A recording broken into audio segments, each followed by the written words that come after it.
पश्चिम बंगाल में बीजेपी ने नवनिर्वाचित विधायकों की पार्टी मुख्यालय में बुलाई बैठक। दोपहर 3 बजे से शुरू होगी बैठक। सरकार के गठन और मुख्यमंत्री पद के उम्मीदवार को लेकर होगी चर्चा। बंगाल में नई सरकार का गठन तेज। 8 मई को होगी बीजेपी विधायक दल की बैठक। 9 मई को होगा शपथ ग्रहण समारोह। पश्चिम बंगाल में मुख्य चुनाव आयुक्त ज्ञानेश कुमार का बड़ा एक्शन। तोड़फोड़ करने वालों पर कार्रवाई के दिए निर्देश। चुनाव नतीजे आने के बाद कई जगहों पर हुई है तोड़फोड़। बंगाल में सत्ता परिवर्तन के बाद अभिषेक बनर्जी के कार्यालय से हटाई गई सुरक्षा। मुख्यमंत्री ममता बनर्जी के भी घर से हटाए गए बैरिकेड्स। सुरक्षा व्यवस्था की नई समीक्षा के तहत उठाया गया है ये कदम।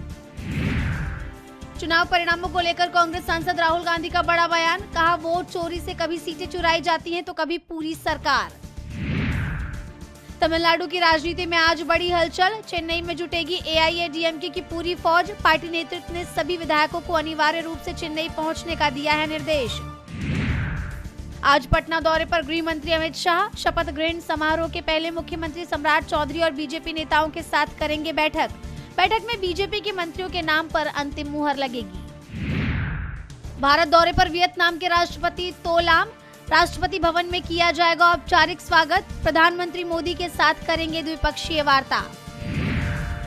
संभल मामले में इलाहाबाद हाई कोर्ट में आज होगी सुनवाई। राज्य से मांगा गया है जवाब। पिछली सुनवाइयों में कोर्ट ने सर्वे की कार्रवाई पर लगा दी थी रोक। पंजाब में फिर हुआ धमाका। जालंधर के बाद अमृतसर में आर्मी कैंप के बाहर हुआ ब्लास्ट। टीन की चादर को हुआ नुकसान। ईरान के सामने अमेरिका का सरेंडर। ऑपरेशन एपिक फ्यूरी खत्म करने का किया ऐलान। विदेश मंत्री रूबियो का बयान। अब ईरान के साथ शांति और डील पर जोर। होर्मुज स्ट्रेट का सिर्फ एक ही रास्ता। ईरानी सेना आईआरजीसी की जहाजों को खुली धमकी। अमेरिकी राष्ट्रपति ट्रंप ने एक दिन बाद ही रोका प्रोजेक्ट फ्रीडम।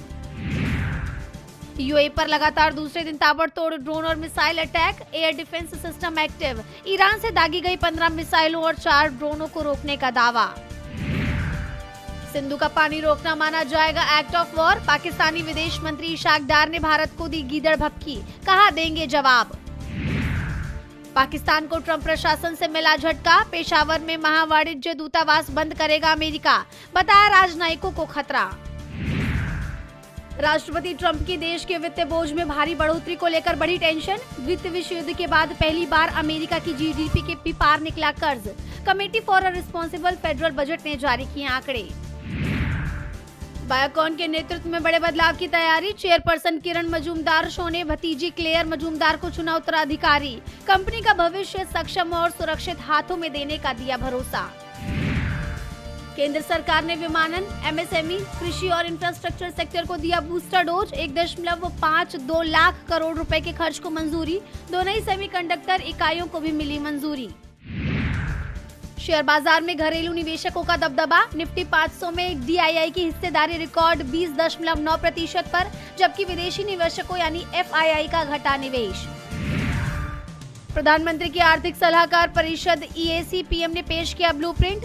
साल 2050 तक 3 करोड़ केयर गिवर्स की होगी जरूरत। देश में आएगा बड़ा आर्थिक बदलाव।